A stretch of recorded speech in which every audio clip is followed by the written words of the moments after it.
오늘 하나님 주신 말씀 에베소서 2장 19절에서 22절입니다. 네, 다들 펴신 줄 알고 제가 하나님 말씀을 읽어드리도록 하겠습니다. 여러분을 사랑하는 하나님 말씀을 들으십시오. 그러므로 이제부터 너희는 외인도 아니요 나그네도 아니요 오직 성도들과 동일한 시민이요 하나님의 권속이라. 너희는 사도들과 선지자들의 터 위에 세우심을 입은 자라.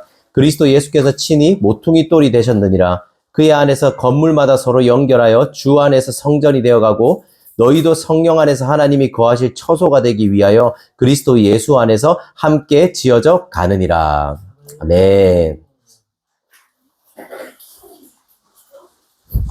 오늘은 누리는 야유회를 맞아서요. 우리 야유회가 있잖아요. 단편 설교를 하려고 합니다. 오늘 설교의 제목은요. 하나님의 가족입니다. 하나님의 가족. 이걸 어쩌면 우리가 예배가 모두 마친 후에 하는 우리 이 말 하잖아요. 우리는 패밀리가 하잖아요. 이거에 대한 해석이기도 합니다. 카메라가 좀 바로 안 됐나요? 좋습니다. 감사합니다. 신경 써주셔서. 그리고 평소보다는 조금 설교가 짧을 겁니다. 저도, 너무 좋아하신다. 그래서 저는 오늘 세 가지 대지로 설교를 하겠습니다. 세 가지 대지로. 근데 조금 짧다고 했어요. 많이 짧다고 안 했어요. 세 가지 대지로 설교하겠습니다. 첫째, 가족을 찾아 헤매는 당신에게. 가족을 찾아 헤매는 당신에게. 두 번째, 하나님의 가족 교회. 하나님의 가족 교회. 마지막 세 번째, 우리가 어떻게 가족이 될 수 있는가. 우리가 어떻게 가족이 될 수 있는가에 대해서 얘기하겠습니다. 먼저 가족을 찾아 헤매이는 당신에게입니다. 우리 19절 말씀 같이 읽어볼까요? 19절입니다. 19절 시작. 그러므로 이제부터 너희는 외인도 아니요 나그네도 아니요 오직 성도들과 동일한 시민이요 하나님의 권속이라. 바울은 예수 그리스도를 믿기 전에 우리 모두를 향해서요, 너희는 외인이었고 나그네였다라고 말합니다. 그 당시 로마 사회에서 외인과 나그네는 이제 외부인을 말하는 겁니다. 지금 우리로 따지면 우리나라 시민권을 가지고 있지 않는 외국인들을 말하는 겁니다. 이 외인과 나그네 사이에서는 약간의 차이가 있는데, 먼저 외인은 다른 나라에서 오는 완전한 외부인을 말합니다. 이런 거예요. 우리나라에 잠깐 방문객이나 여행 온 사람들을 생각하시면 됩니다. 그리고 이들은 당연하게도 법적인 보호를 받을 수가 없습니다. 불합리하거나 끔찍한 일을 당해도요, 이들은 보호라는 법의 테두리 밖에 있는 사람들이 바로 이 외인들입니다. 나그네는 외인보다는 조금 더 오래 머무는 거류 외국인이라고 생각하시면 됩니다. 비자를 받아서 그 나라에서 체류는 하고 있지만 실제적으로 그 나라의 시민권을 가지고 있지 않은 겁니다. 이런 사람들이 할 수 없는 게 뭘까요? 시민권이 없으니까 그들은 땅을 살 수도 없고요. 시민으로서 누릴 수 있는 많은 권리들이나 법적인 것도 누리지 못합니다. 즉, 이 사람들은 나라에서 언제나 마음만 먹으면 언제든지 쫓아낼 수 있는 처지에 있는 그런 사람들인 거죠. 그렇게 외인과 나그네가 이방 나라에 머물면서 자연스럽게 느끼게 되는 게 뭔지 아십니까? 바로 외로움과 서러움일 겁니다. 그래서 많은 외국인들은 이제 향수병이라는 것에 시달리기도 합니다. 이런 외국인들의 현실과 감정을 잘 표현한 소설이 한 편 있습니다. 몇 년 전쯤에요, 이제 디즈니 플러스에서 드라마로 만들어지기도 했는데, 이민진 작가의 파친코, 혹시 아세요? 파친코 보신 분 있나요? 없군요. 이 파친코라는 소설인데요, 이 소설의 주인공의 이름은 선자입니다. 선자는 굉장히 고된 인생을 사는 여인인데, 그녀의 인생은요, 고통을 피하고 싶고, 새로운 삶을 살고 싶다는 소망을 가지고 부산 영도에 살았거든요. 근데, 남편을 따라서 일본 오사카로 떠납니다. 남편이 목사예요, 참고로. 하지만 그곳에서의 삶은 그녀가 기대하는 삶이 아니었습니다. 이 남편의 형 집에서 얹혀 살면서요, 다닥다닥 붙어서 얹혀 살면서 아주 힘겨운 생활을 했습니다. 그리고 일본인들은 조선인들을 향해서 마늘 냄새나 김치 냄새가 난다면서 노골적으로 조선인들을 혐오했고 조센징이라고 불렀죠. 그리고 끔찍하고 잔인한 방식으로 조선인들을 무시하고 그렇게 많이 대했습니다. 그리고 선자도 그 무시와 혐오의 대상이었던 거죠. 그때 선자는 자신에게 아무리 씻어도 지워지지 않는 조센징이라는 낙인이 존재한다는 걸 깨닫습니다. 자신이 외인이고 일본 땅에선 자신이 나그네라는 것을 깊이 느끼게 된 거죠. 그리고 그 뒤에도 그녀는 일본어를 전혀 할 줄 몰랐고요, 끝까지. 그리고 시장을 가거나 길을 갈 때도 주변에 들리는 모든 말들은 그녀에게 일본어를 할 줄 모르니까 두려운 말들이었고 소음일 뿐이었습니다. 그녀는 자신의 의사도 누군가에게 표현할 수 없었고요. 타인의 의도도, 무슨 말을 할 때 타인의 의도도 파악할 수가 없었습니다. 수많은 군중들이요, 선자를 지나갔지만 그곳에서 선자가 느낀 건요, 이 사람들과 함께하는 공동체가 아니라 끝없는 외로움이었던 것뿐이죠. 그 무엇보다 이 선자라는 사람을, 그녀를 괴롭게 한 사실이 무엇인지 아십니까? 그녀는 그렇게 무시받던 외국인으로 살다가 몇십 년 만에 기다리던 고향이 영도로 돌아옵니다. 그런데 그 영도는요, 몇십 년이 지나 있으니까 도시로 변해 있었고, 무엇보다 사람들이 선자를 그렇게 반겨주지 않습니다. 오히려요, 그녀를 향해 사람들은, 저 여자 쪽발이 아니야? 반쪽발이라고 부르면서요, 그녀를 오히려 냉혹히 대합니다. 그녀는 일본에서도 외국인이었잖아요. 근데 한국에 돌아왔음에도 뭔 거죠? 외국인이었던 거죠. 그리고 선자에게 자녀가 있는데 이름은 노아예요, 노아. 성경에 나오는 인물 노아. 노아는 일본 사회의 시민이 되기 위해서 누구보다 공부를 열심히 했고요. 와세다 대학에 들어갑니다. 일본 최고의 대학이요. 그리고 굉장히 예의도 바르고 사회적으로 일본 사회가 원하는 그런 인물이 되기 위해서 노력하고 애를 쓰고 인정받는 그런 사람이었습니다. 왜 이렇게 노력한지 아십니까? 왜냐하면 그렇게 노력해야지만 일본 사회가 이 노아라는 사람 자신을 완벽한 일본인으로 대해줄 거라고 생각했기 때문입니다. 그는 완벽한 일본인이 되기 위해서 노력했던 거예요. 하지만 결국 그는 그 노력의 끝에 어머니인 선자에게 이렇게 고백합니다. 노아의 고백이에요. 들어보세요. 어머니, 나는 결코 일본인이 될 수 없어요. 그들은 나를 절대로 그들 중에 하나로 보지 않아요. 내가 아무리 그들보다 일본어를 더 잘하고 그들의 역사를 더 많이 공부하고 그들보다 더 정직하게 살아도 소용없어요. 나는 평생 밖에서 안을 들여다보는 이방인일 뿐이에요. 내 피 속에 흐르는 것이 나를 영원히 가짜로 만들어요. 내가 아무리 완벽하게 살아도 나는 결코 그들 중에 하나가 될 수 없어요. 자, 어떠십니까? 먼저 파친코라는 드라마에 대해서 한번 보고 싶다는 생각이 좀 올라오지 않습니까? 이것이 이 노아와 선자가 느낀 감정이요. 바로 나그네가 외인으로 살아갈 때 느끼는 감정들일 겁니다. 그리고 이건 선자와 외국인들만이 느끼는 감정과 이야기는 아닙니다. 여기 있는 우리 모두들의 이야기일 수도 있죠. 여러분, 우리의 삶을 한번 돌아보십시오. 우리는 어딘가에 늘 속해 있습니다. 우리가 함께하는 공동체가 항상 있습니다. 가정이 있을 수 있고요. 학교가 있을 수 있고, 친구들이 있을 수 있고, 회사나 우리처럼 교회도 있을 수 있죠.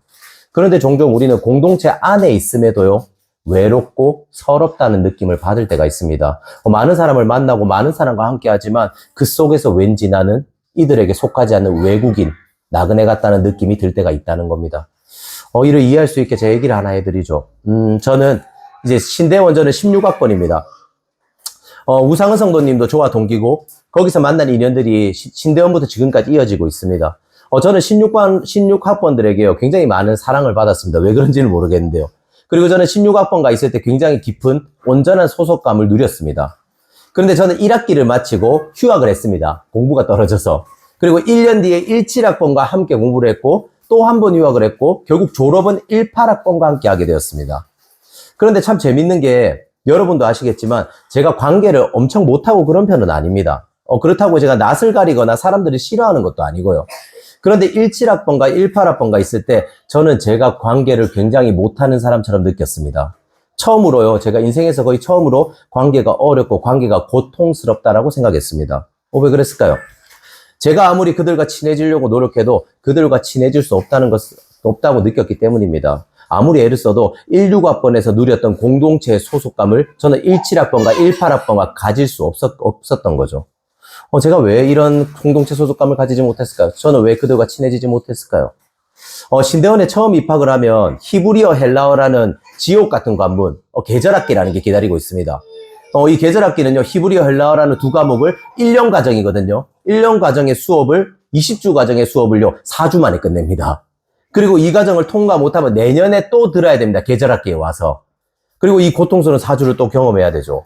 그래서 거의 잠도 못 자고 4주 동안 매일 시험을 치거든요. 근데 그 시험에서 한두 번씩 떨어지면 결국 탈락입니다. 그럼 매일매일이 이제 넘어서야 되는 그 난관인 거죠. 이 기간은 지금 생각해도 참 다시 돌아오고 싶지 않은 끔찍한 기간입니다. 상은선생님 그렇지 않나요? 그래도 상은선생님 저는 잘 넘어갔죠. 은혜로. 그런데 그 고통 속에 함께하는 120명의 동기들이 있었습니다. 이들은 이 고통을 함께하면서 과연 뭘 느꼈을까요? 전우애를 느낍니다. 매일의 전쟁 속에서 함께 살아남기 위해서 서로를 돕고 서로를 위로해주면서 그 4주 동안 굉장히 친해집니다. 자, 저는 16학번과 함께 이 모든 과정을 지나왔습니다. 함께 지옥의 계절학기를 견디며 서로 동지애를 느꼈죠. 그런데 17, 18학번과는 어떤 거죠? 그런 게 전혀 없는 겁니다. 그 친구들에게 저는 그냥 수업을 같이 듣는 형일 뿐이에요. 그리고 저는 선자와 그의 아들처럼 그 학번에 녹아들려고 아무리 노력하고 친한 척을 하고 밥도 사줘도 실제적으로 그들에게 깊이 녹아들 수가 없었던 겁니다. 그래서 저는 16학번도 아닌 17학번도 아닌 18학번도 아닌 어딘가 애매한 외국인이 된 거죠. 그리고 자연스럽게 신대원에서 아싸가 된 겁니다. 제가 왜 신대원 친구가 많이 없는지 이해하시겠습니까? 그리고 이거는 제가 느낀 감정이 결국에는 외인이고 나그네였다는 거죠. 18학번과 함께하고 있는데도요. 1년 동안 함께 수업을 듣고 있는데도 나 혼자 동떨어진 것 같은 느낌을 받았습니다. 그리고 이거는 저만 느끼는 감정은 아닐 겁니다. 우리 모두 이런 감정을 우리가 가지고 있는 공동체에서 느끼거나 경험해 본 적이 있을 겁니다. 여러분, 우리의 가정을 한번 보십시오. 가정 안에서도요, 부부 간에, 부모와 자녀 간에요, 서로 친밀한 전우애나 그런 사랑하는 사랑의 대화가 없다면 사실 서로 가정 안에 있으면서도요, 가족끼리도 뭔가 어색하다고 느낍니다. 집이 편하지가 않은 거죠.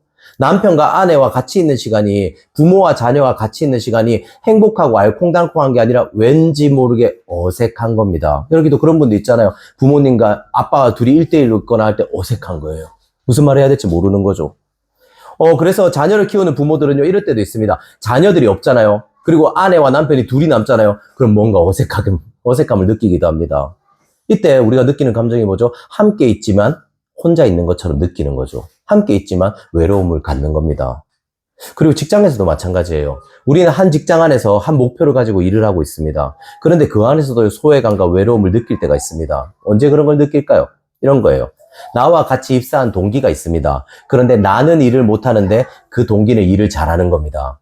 자연스럽게 회사가 나보다 그 사람을 더 찾고 나보다 그 사람을 더 챙겨주고 사랑하는 게 느껴집니다. 하지만 뭐라고 할 수는 없어요. 왜죠?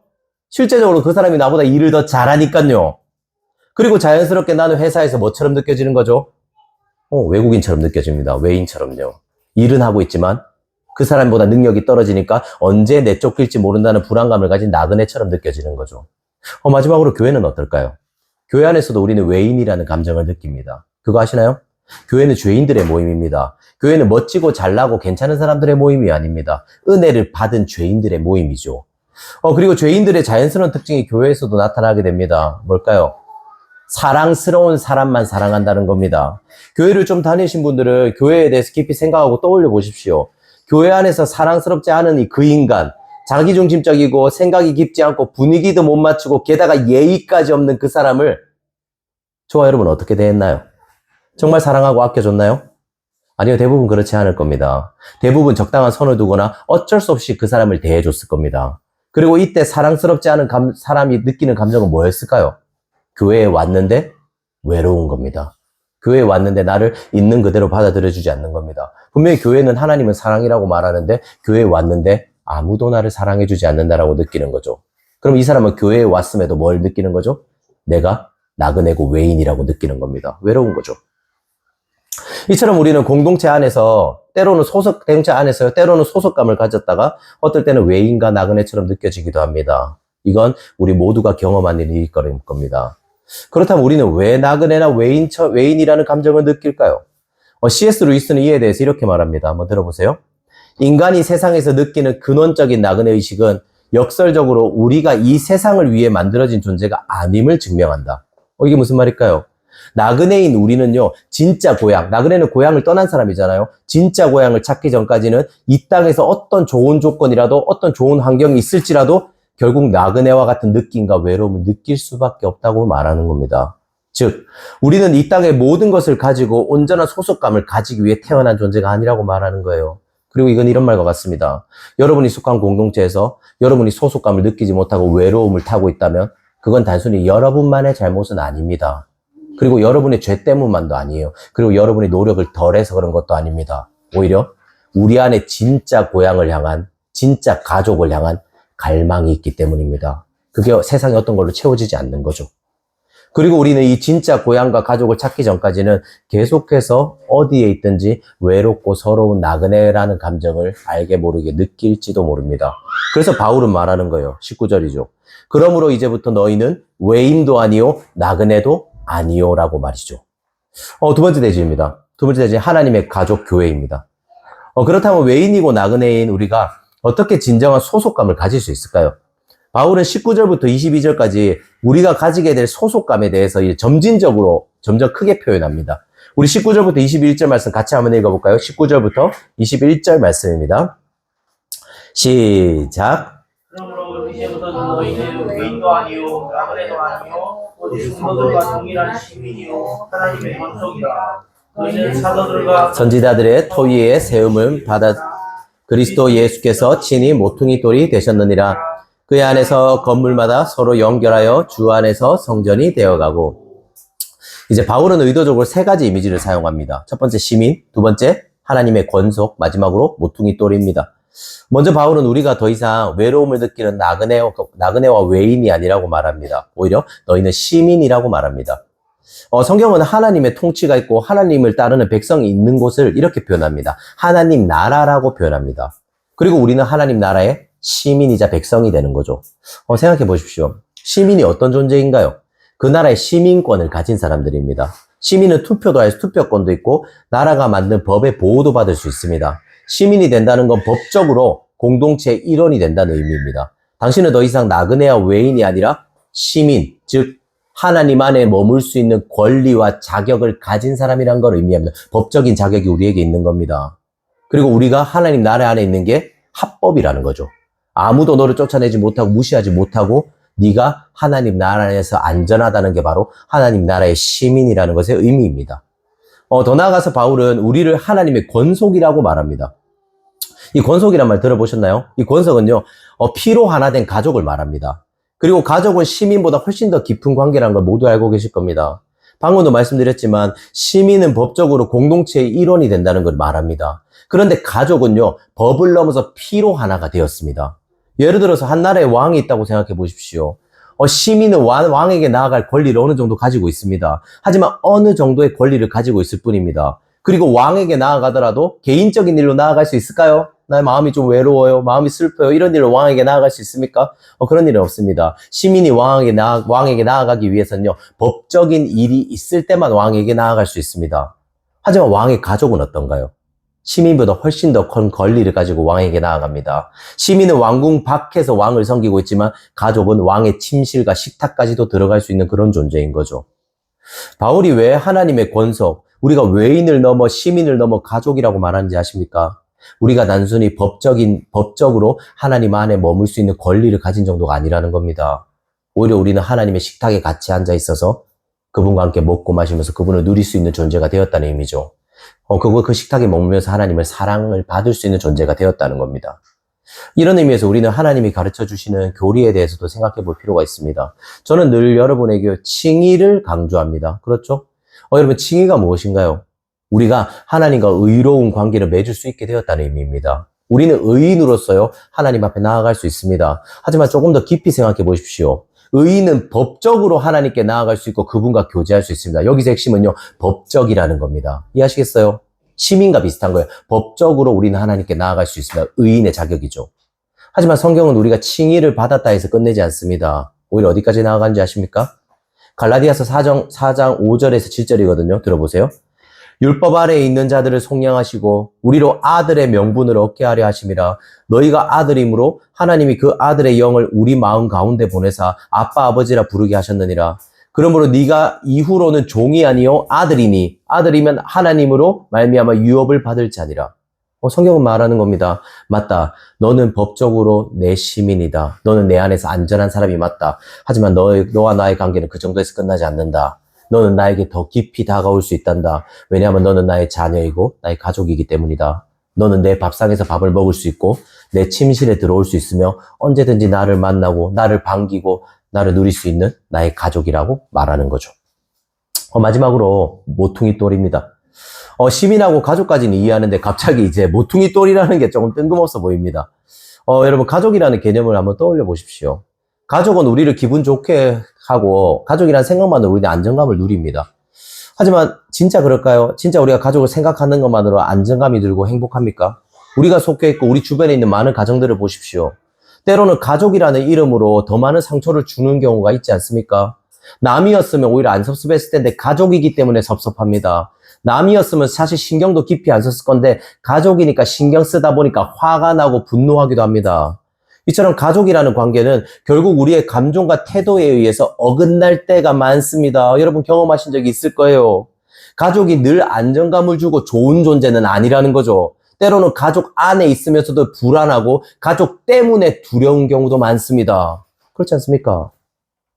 그래서 바울은 가족이라는 개념을 말하는 데서 끝나지 않는 겁니다. 이 가족이라는 개념을요, 더 단단하게 만들어주고, 이 가족이란 개념을요, 끈끈하게 만들어줄 무언가를 말합니다. 이런 거죠. 이게 있다면 너희는 더 단단해질 거다. 이걸 바라보고 생각하고 묵상한다면 너는 진짜 성경이 말하는 가족을 이루게 될 거다라고 말하는 겁니다.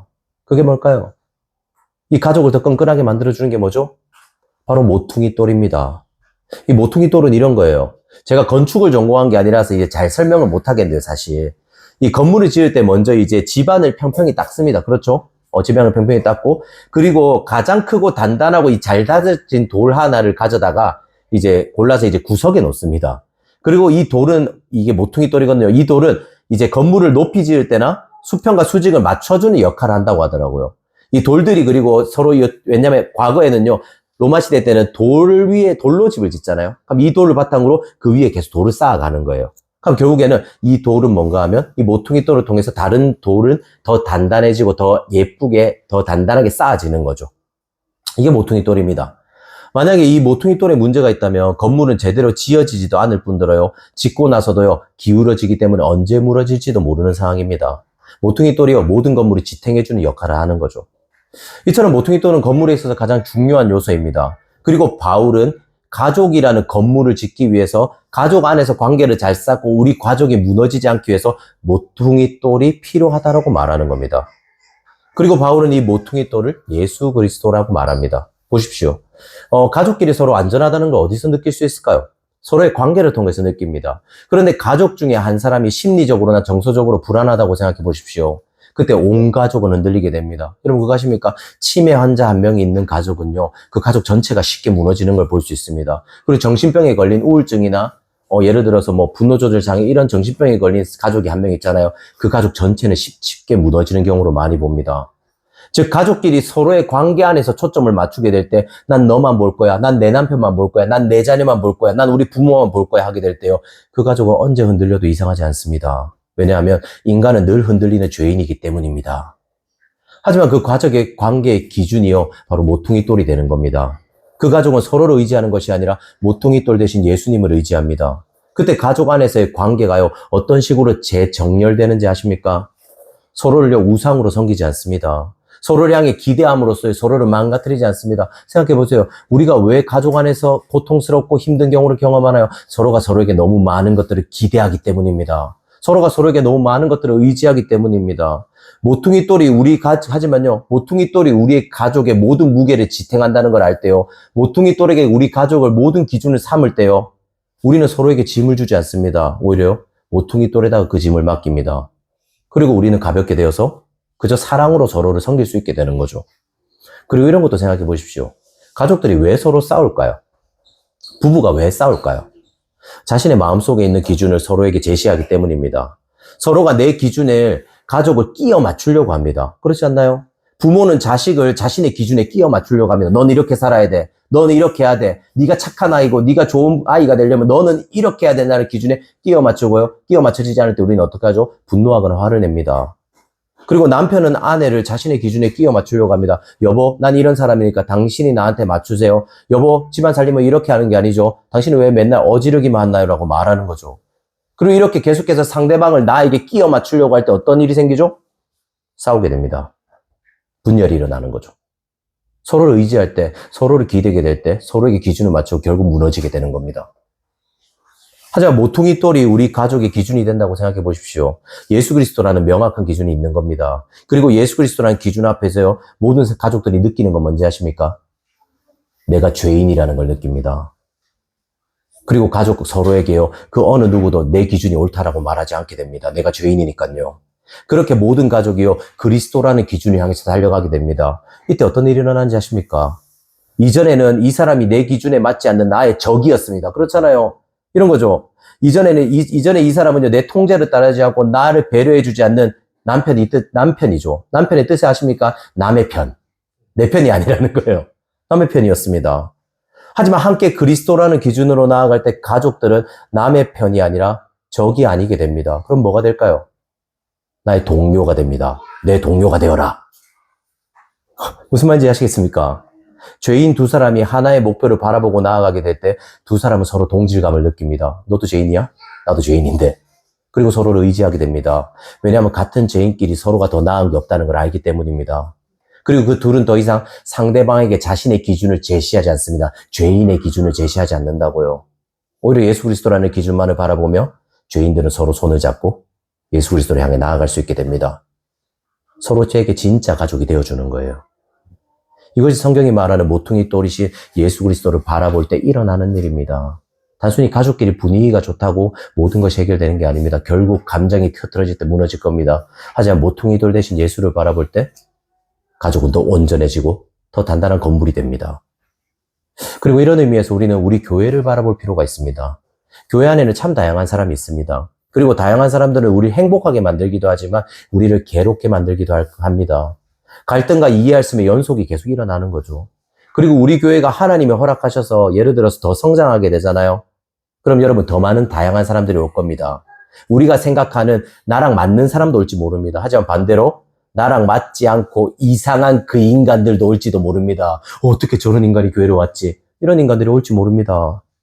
그때 우리는 이렇게 말할지도 모릅니다. 아, 그때가 좋았는데, 개척 초기 때 사람 많이 없을 때 그때가 참 좋았는데, 아, 사람이 작았을 때 우리끼리 참 분위기도 좋았고 참 좋았는데 이런 생각을 할지도 모릅니다. 그리고 이런 마음이 들 때 우리가 해야 되는 일은요, 모퉁이 돌을 바라보는 겁니다. 그리고 생각하는 거죠. 교회는 갈등이 없는 곳이 아니라 교회는 오히려 갈등을 통해 우리라는 돌이 서로 부딪히고 깎이면서 모퉁이 돌을 바라보고 그 안에서도 온전한 건물을 세우는 거다. 그렇기 때문에 갈등이 없어서는 안 된다. 그 갈등이 모퉁이 돌을 통과할 때 건물이 돌이 더 단단해지고 서로를 지탱하고 서로 간에 비어있는 틈을 메꾸게 될 거라고 생각하는 겁니다. 그리고 결국 이 일의 끝에 뭐죠? 어떤 일이 있어도 무너지지 않는 진짜 아름다운 성전을 지을 수 있게 되는 거죠. 우리는 우리 스스로에게 이렇게 말할 필요가 있는 겁니다. 그리고 C.S. 루이스는 이와 비슷한 말을 이런 말을 하거든요. 제가 이 말을 듣고 참 고민이 많이 되고요. 생각을 깊게 하게 되었습니다. 여러분 잘 들어보십시오. 여러분에게도 필요한 말일 겁니다.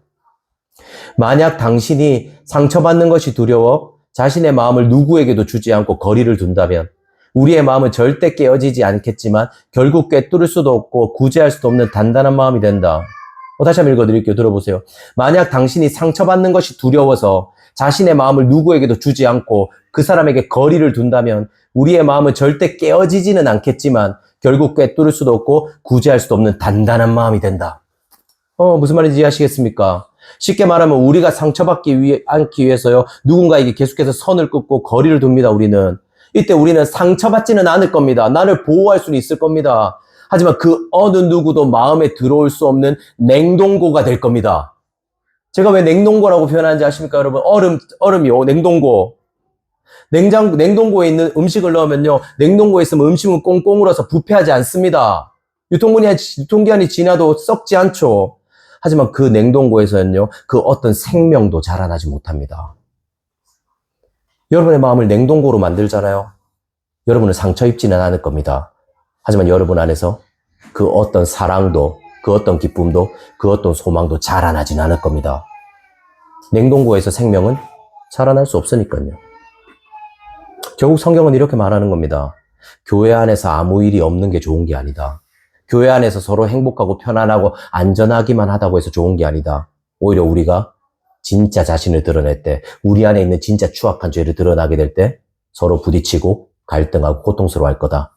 하지만 그 속에서 우리는 모퉁이 돌을 통해 더 견고해지고 친밀해지며 진짜 아름답고 단단한 건물을 세울 거다라고 성경은 말하는 거죠.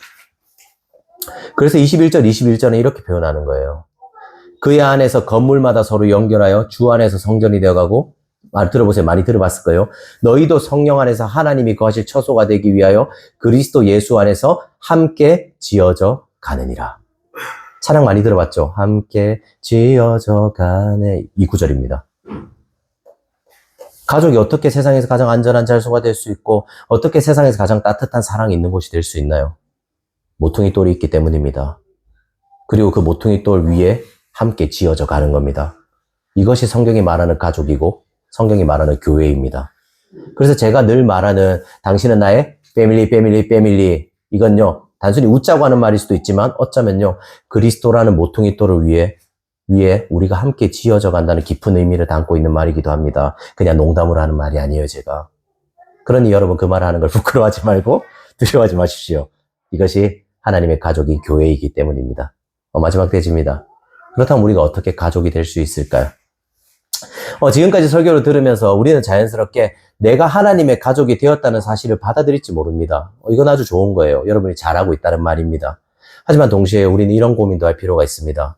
도대체 나 같은 놈이 어떻게 하나님의 가족이 될 수 있는지에 대한 고민을 할 필요가 있습니다. 우리는 어쩌면요, 하나님이 가족이 된다는 걸 너무나도 당연하고 편하게 받아들이고 있는지도 모릅니다. 그래서 저는 여러분에게 조금은 불편한 말도 해주고 싶은 거예요. 저와 여러분이 하나님의 가족이 어떻게 되었는지에 대해서 여러분이 깊이 묵상하지 않고 감격 없이 그저 그렇게 받아들이게 된다면 우리는 하나님의 가족이라고 확신한 일 아주 위험한 일이 될 겁니다. 이건 아주 위험한 일이에요.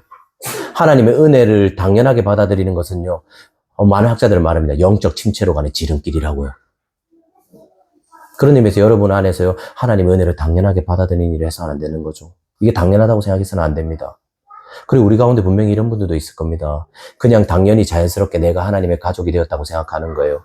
윤우서우, 한별이, 은별이처럼요, 부모의 내 배에서 태어났으니까 당연히 내 가족이 되었다고 생각하는 거예요. 당연한 거죠. 왜냐하면 부모가 자녀를 낳고는 당연한 게 되잖아요. 하나님이 자녀가 됐다는 거 우리 이런 식으로 받아들이는 거 당연히 자녀죠. 하지만 그렇지 않습니다. 성경은 계속해서 우리가 어떻게 하나님의 가족이 되었는지를 계속해서 되뇌이고 생각하고 묵상하라고 말합니다. 에베소서 2장 12, 13절은 이렇게 말하거든요.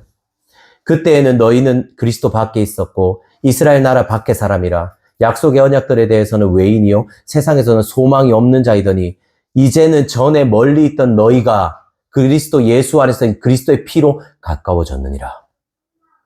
우리는 단순히 외롭거나 서러운 외인 정도가 아니었습니다. 우리는 아예 언약 밖에 있던 외인이었고 하나님께 나아갈 어떤 법적인 근거조차도 없는 자들이었습니다. 이게 어떤 의미인지 아십니까?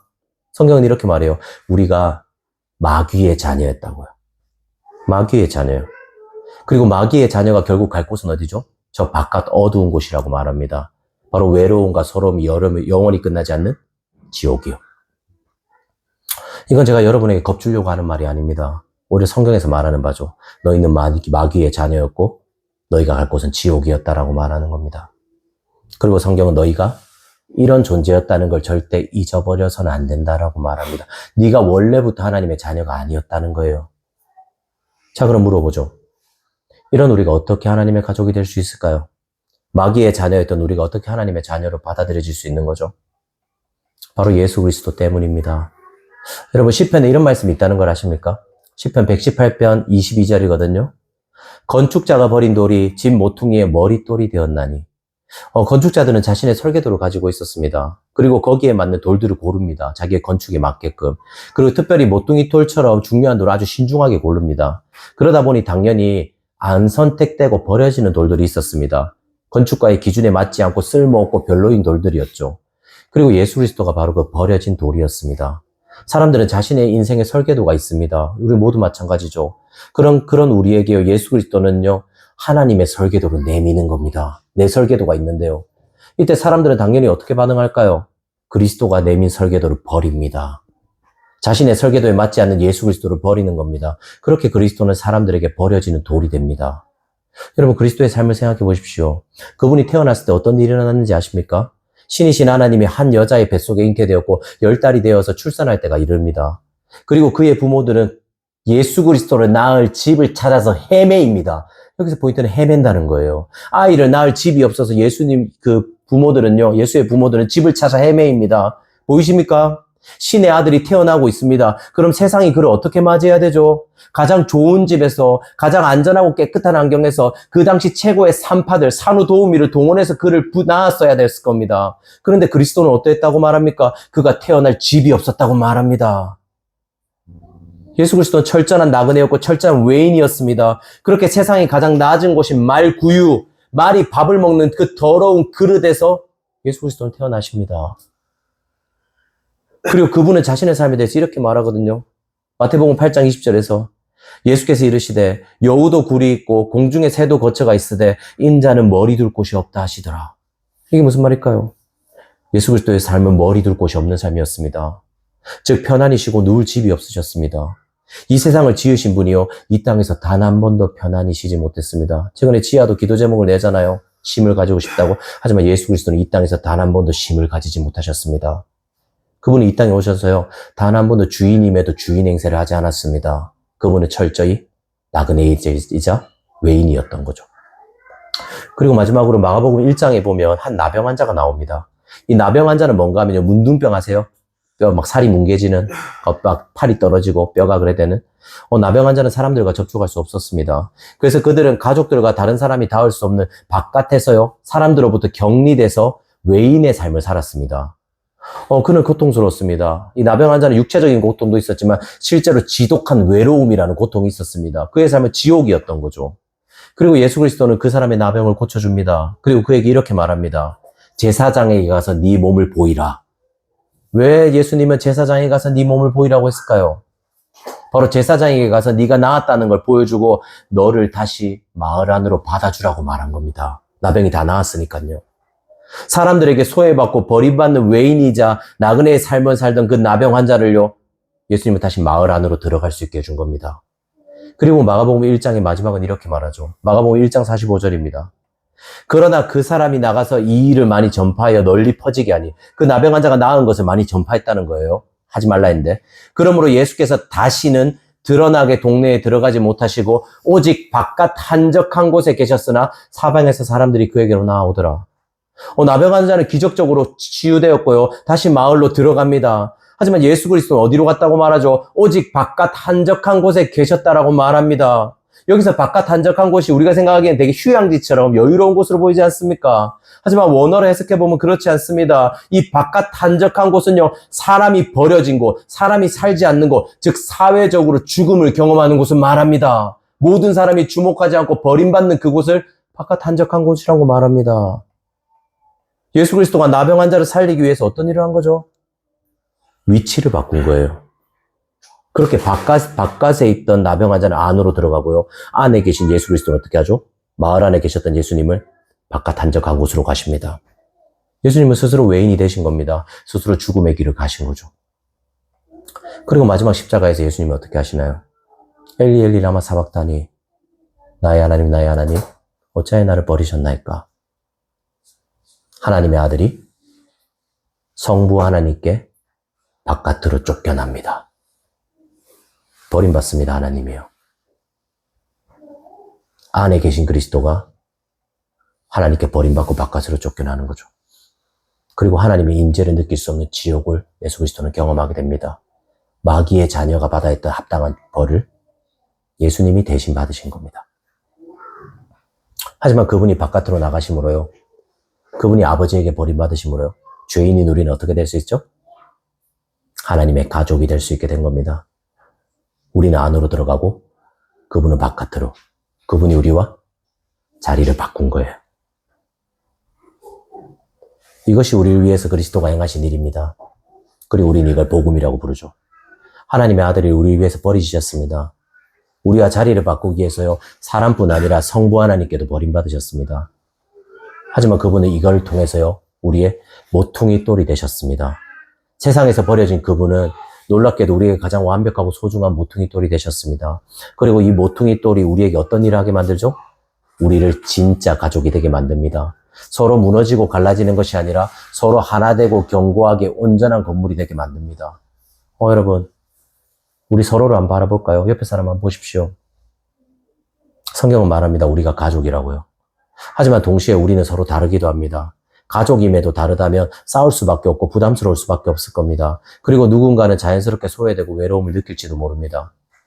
하지만 이런 우리에게 모퉁이 돌 대신 예수님이 있습니다. 그분이 우리와 자리를 바꾸심으로 저와 여러분이 하나님의 가족이 되었던 거죠. 그리고 이건 이런 말이에요. 우리는 절대로 잃어버릴 수 없는 사랑을 가질 수 있게 되었습니다. 그리고 우리는 그 사랑으로 서로를 대할 수 있게 된 거죠. 우리가 서로 사랑하는 이 일을 하게 될 때요. 우리는 오늘 본문의 말씀처럼 함께 지어져 갈 겁니다. 그리고 결국 가장 아름답고 가장 튼튼한 그런 성전이 지을 수 있게 되는 거죠. 바로 그리스도의 교회를 말입니다. 사랑하는 여러분, 여전히 나를 온전히 받아주고 사랑해주고 가족을 찾아 헤매십니까? 여전히 공동체와 있음에도, 여전히 가족과 있음에도요, 혹시 외로움이나 소외감을 느끼지 않나요? 여전히 내가 사랑하는 사람과 같이 있는데 뭔가 혼자인 것 같은 느낌을 받지 않습니까? 그리스도께 오십시오. 그리스도께 오십시오. 그분 안에서 우리가 해결할 수 없는 갈증을 해결하게 될 겁니다. 우리는 그분의 진짜 가족이기 때문입니다. 그런 의미에서 우리 한번 해볼까요? 당신은 나의 패밀리. 좋습니다. 우리 한번 이 시간요, 찬양하고 한번 기도합시다.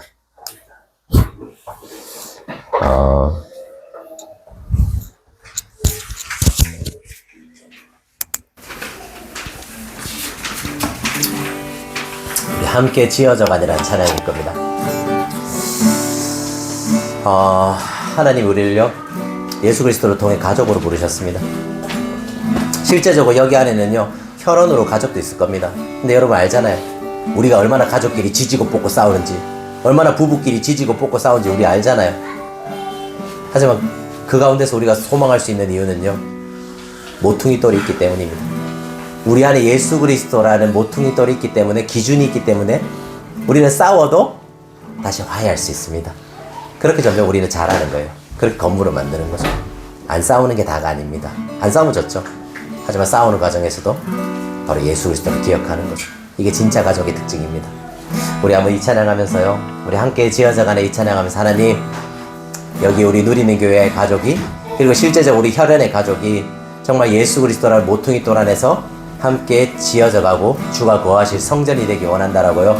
정말 우리는 패밀리, 가족이라고 그래 고백하며 나아갑시다.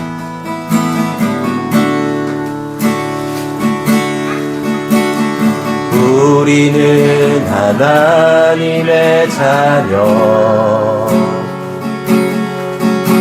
주 사랑 안에 우리 거할 때 주님 나를 사랑하신 것 같이 우리도 서로 사랑할 수 있네.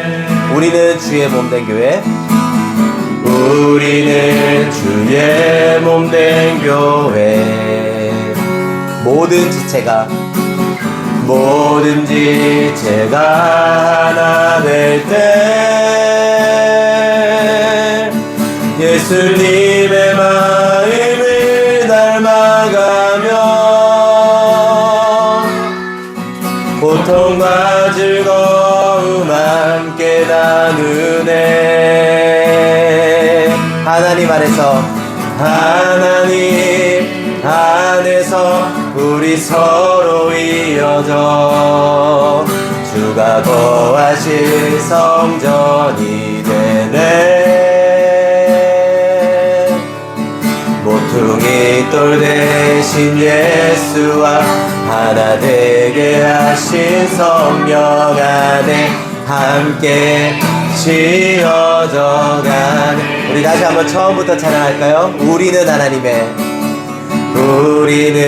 하나님의 자녀, 주 사랑 안에 우리 거할 때, 주 사랑 안에 우리 거할 때 주님 나를 사랑하신 것 같이 우리도 서로 사랑할 수 있는. 우리는 주의 몸된 교회, 우리는 주의 몸된 교회. 모든 지체가 하나 될 때, 모든 지체가 하나 될 때 예수님의 마음을 닮아가며 고통과 즐거움 함께 나누네. 하나님 안에서 우리 서로 이어져 주가 거하실 성전이 되네. 모퉁이 돌 대신 예수와 모퉁이 돌 대신 예수와 하나 되게 하신 성령 안에 함께 지어. 우리 다시 한번 하나님 안에서 우리 서로 이어져. 하나님 안에서 우리 서로 이어져. 아멘. 주가 거하실 성전이 되네. 모퉁이 돌 대신 예수와 하나 되게 하신 성령 안에 함께 지어져 가네. 아멘. 우리 한번 그 시간 우리 서로 옆에 사람 한번 손을 잡아볼까요? 우리 윤우도 그래 지아이 뭐 손 잡아주고 우리 정여선도님하고 만천성도님하고 서우도 손 잡고 우리 안에서 민지, 경혜, 한별, 은별도 같이 손을 잡고 하나님 우리를 가족으로 부르셨어요. 그리고서 이렇게 말해요. 모퉁이 돌 예수와 하나 되게 하신 성령 안에서 함께 지어져 간다고 말합니다. 이건 이런 말이에요. 우리가 혼자 살 수 없다고. 우리가 혼자서 아무리 잘해도 교회를 세울 수 없다고. 우리 함께 잘해야 됩니다. 잘한다기보다는 함께 모퉁이 돌을 바라봐야 됩니다. 왜냐하면 그때 함께 지어져 갈 수 있거든요. 우리 한번 기도합시다. 하나님, 손잡으신 분들이 가족도 있고 진짜 부부도 있고 있잖아요. 친구도 있고. 하나님 우리 안에 정말 하나 되게 도와주십시오. 우리가 정말 모퉁이 돌 대신 예수를 바라보면서 나의 기준이 아니라 모퉁이 돌 대신 예수를 통해서 상대방을 바라볼 수 있게 도와주십시오. 그리고 상대방이 나의 적이나 상대방이 나의 경쟁자가 아니라 우린 뭐라고요? 내 동료가 되어라. 하나님 우리가 동료라는 사실, 동역자라는 사실을 잊지 않고 그런 예수 그리스도를 섬기며 또 그런 교회가 되게 해달라고 우리 시간요 한번 기도하며 나아갈까요? 하나님 아버지 우리 가운데 또 서로 하나 되고 우리 가운데 서로 다른 모습을 가졌고 서로를 추구하고 서로를 연약함을 추구하는 죄인이지만 그럼에도 다시 한번 당신이 함께 지어져 간다고 말씀하시는 그 말씀을 믿으면서 나아갑니다. 모퉁이 돌 대신 예수를 바라보기 원합니다. 모퉁이 돌 예수를 통해서 나의 기준을 내려놓고 예수님이 주신 그런 기준을 바라보며 살아갑니다.